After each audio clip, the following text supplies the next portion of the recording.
Hello students, welcome to the lecture on final accounts, and after the lecture we will be able to learn the following objectives.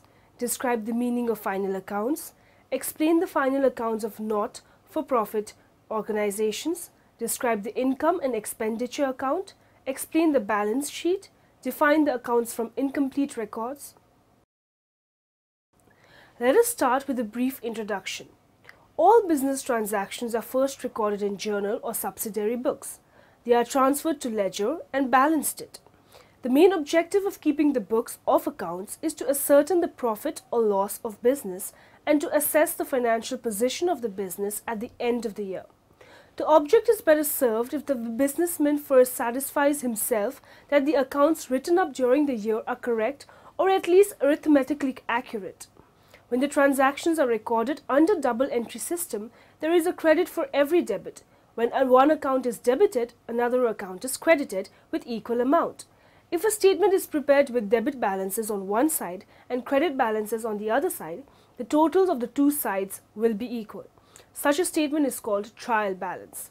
The main objective of an accounting system is to reveal the results and financial position of the business. With this objective in view, every trader will prepare accounts at the end of each year. Such accounts which are prepared to know the profit or loss and the financial position are known as final accounts. Final accounts can also be prepared in between two accounting years, in which case it is called as interim final accounts. These accounts are called as final accounts as these constitute the ultimate accounts of the business. Preparation of final accounts is the last step involved under the accounting cycle. The final accounts of a trading concern involve preparation of two statements known as income statement and position statement. The income statement shows the details of incomes and expenditures and the profit earned or loss suffered by the business. The income statement of a trading concern consists of trading account, profit and loss account. In case of manufacturing concerns, it also includes preparation of manufacturing account in addition to the accounts. The position statement, also known as balance sheet, discloses the financial position of the business. The preparation of final accounts depends upon the nature of the business. In a manufacturing concern, all the four accounts are prepared, whereas in a trading concern, only the first mentioned three accounts are prepared.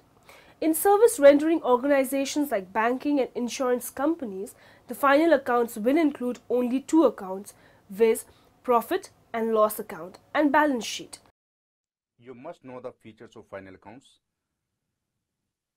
Actually, final accounts are always prepared on the basis of trial balance. Trial balance is the list of closing balances of different accounts. And final accounts are sometimes called financial statements.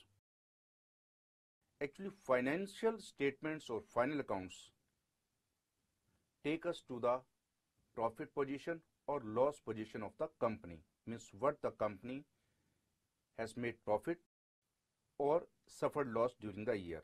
And secondly, final accounts take us to the financial position of the company at the end of the year.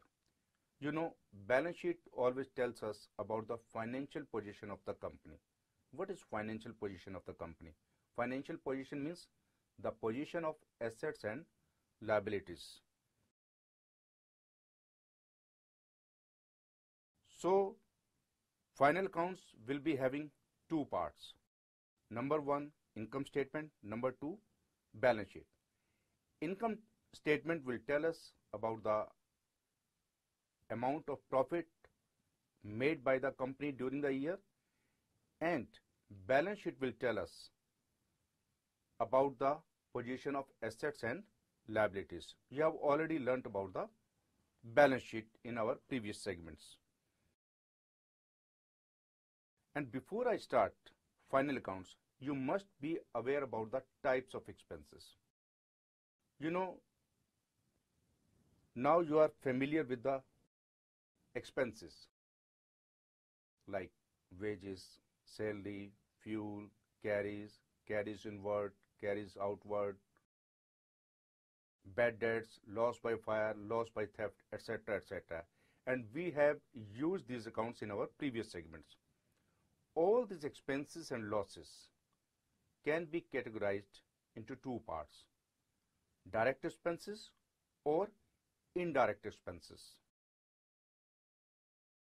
Direct expenses are those expenses which are related to, I mean to say directly related to production, and other expenses are called indirect expenses. To make it more convenient, I can say the expenses incurred up to the door of the factory. Suppose you are running some factory, you are publishing books, or you are making bread and biscuits in your factory.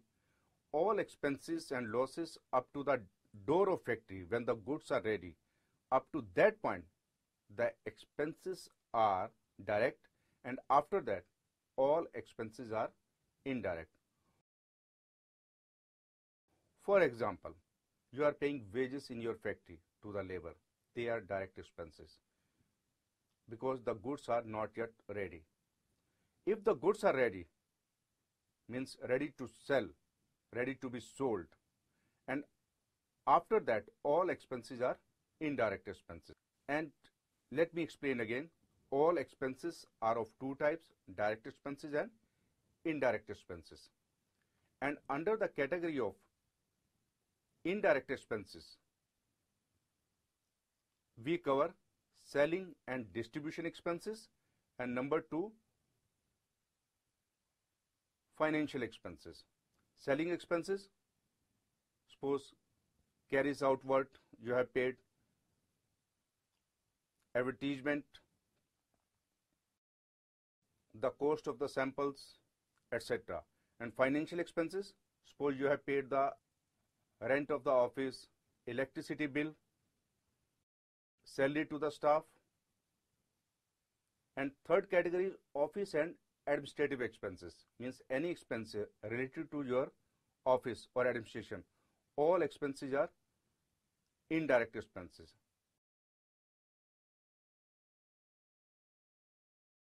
Salary to the staff, electricity of the office, fuel of the cars, manager's salary, rent of the office, etc., etc. So in indirect expenses, we cover selling and distribution, office and administrative, and financial expenses. But in the direct expenses, they are directly related to production, like wages in the factory, fuel. Sometimes we have to use some fuel in the machinery maintenance in the factory. If you are paying power in the factory, means power is always used for the machinery, not for the office. So power is always treated as direct expenses. Carries inward, because when you pay the carry inward, basically you are paying carries on purchases. It means the goods were not yet produced, because I have already told you the expenses incurred after production are called indirect expenses. So carries inward is a direct expense, but carries outward is a indirect expense. One thing more, I have already told you that final accounts will be having two parts: income statement and balance sheet. And income statement will be having two parts: trading account and profit and loss account. So we can say that final accounts are in three parts: trading account, profit and loss account, and balance sheet. Because in final accounts, we don't jump to the net profit directly. We reach net profit via gross profit. In between, we calculate one more stage, and that stage is called gross profit. Students, what do you understand by the term final accounts? It's quite natural that the businessman is interested in knowing whether his business is running on profit or loss, and also the true financial position of his business.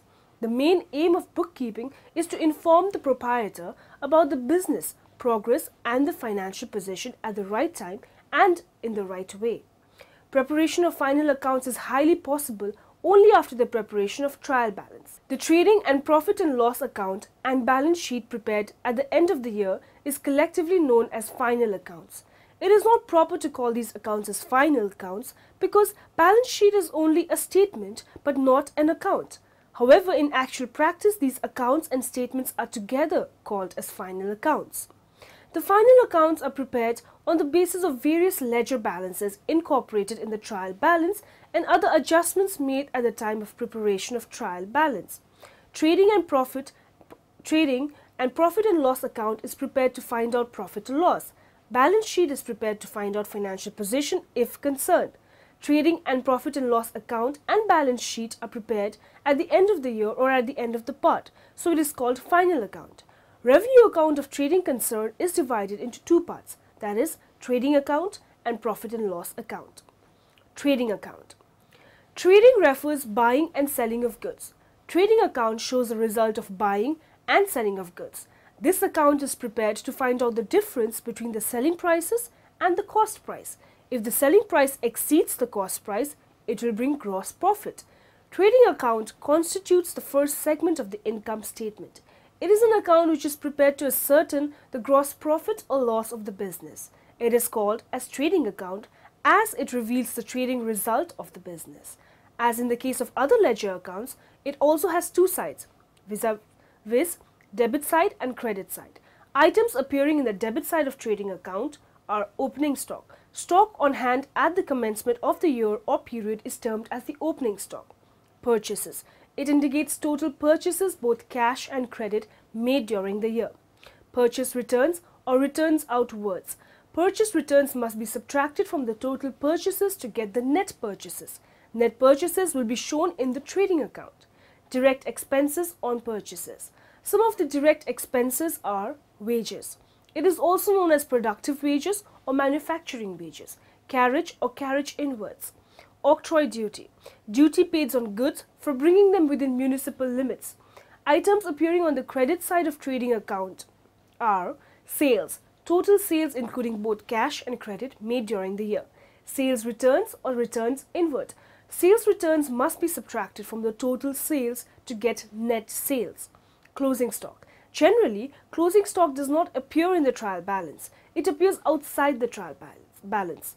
It represents the value of goods at the end of the trading period. Debit side of the trading account. You have opening stock of goods. The stock of goods unsold for the previous year is known as opening stock for the current year. This constitutes the first item on the debit side of the trading account. This may relate to opening stock of raw materials, semi-finished goods or work in progress, and finished goods. Purchases of goods. This includes only purchases of goods which are meant for resale. It includes both cash and credit purchases. Usually, the total purchases of goods are recorded in the inner column of the trading account. The purchase returns, that is, goods returned by the trader to the supplier owing to dissatisfaction, are deducted from the total purchases, and net purchases are then extended to outer column of the trading account. The following transactions are to be excluded from treating as purchases. Purchase of